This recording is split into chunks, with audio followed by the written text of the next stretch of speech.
मुख्यमंत्री नीतीश कुमार अपने जीते हुए एमपी का टिकट काटने की कोशिश में है। उसमें से एक लोकसभा है सीवान।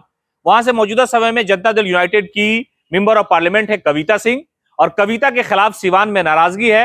नाराजगी अगर जनता में होगी तो नाराजगी नेता में भी नजर आएगी, और कहा यह जा रहा है कि जनता दल यूनाइटेड ने उनका टिकट काट दिया है और लगभग ये बात साफ हो गई, इसलिए कविता क्षेत्र में नजर नहीं आती है।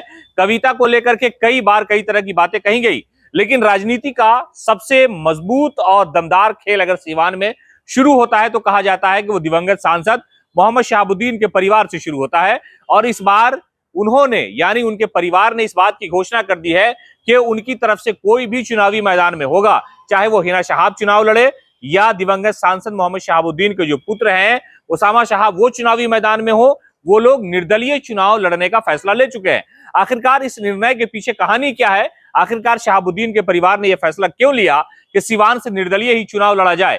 इसलिए कि पिछला 3 चुनाव आरजेडी के टिकट पर लड़ने वाली हिना शहाब शिकस्त का मुंह देख चुकी है, और इस बार कविता के खिलाफ लोगों की नाराजगी है।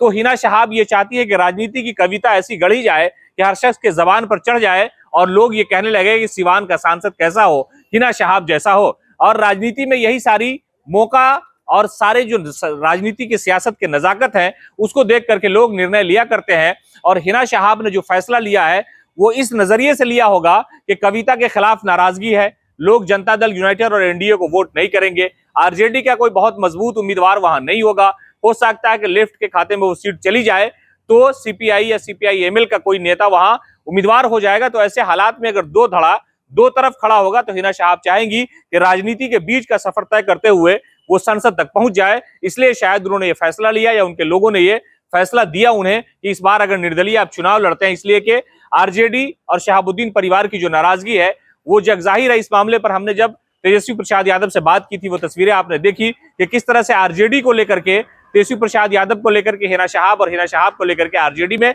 नाराजगी, और कहा यह जा रहा है कि लगभग इन लोगों का जो रिश्ता है सियासी रिश्ता वो खत्म हो गया है। हालांकि हिना शहाब ने इस पूरे मामले पर पहले भी कहा था कि हमारे अंदर इस तरह का कोई भेदभाव नहीं है, हम सबको चाहते हैं। लेकिन कहा यह जा रहा है कि मुख्यमंत्री नीतीश कुमार इस बार जो है कविता सिंह का टिकट वहां से काटने वाले हैं। इसलिए मुख्यमंत्री नीतीश कुमार के फैसले की आहट को समझते हुए हिना शहाब ने यह फैसला लिया कि इस बार चुनाव अकेले लड़ा जाए, इसलिए कि दो लड़ाई के बीच में तीसरा खिलाड़ी भी कभी कभी खेल जीत जाता है। तो ऐसे हालात में सियासी तौर पर हिना शहाब का यह फैसला कितना प्रभावशाली होगा, क्या उनका जो सपना है संसद जाने का वो पूरा होता है या नहीं, ये तो लोकसभा चुनाव के परिणाम के बाद ही पता चल पाएगा।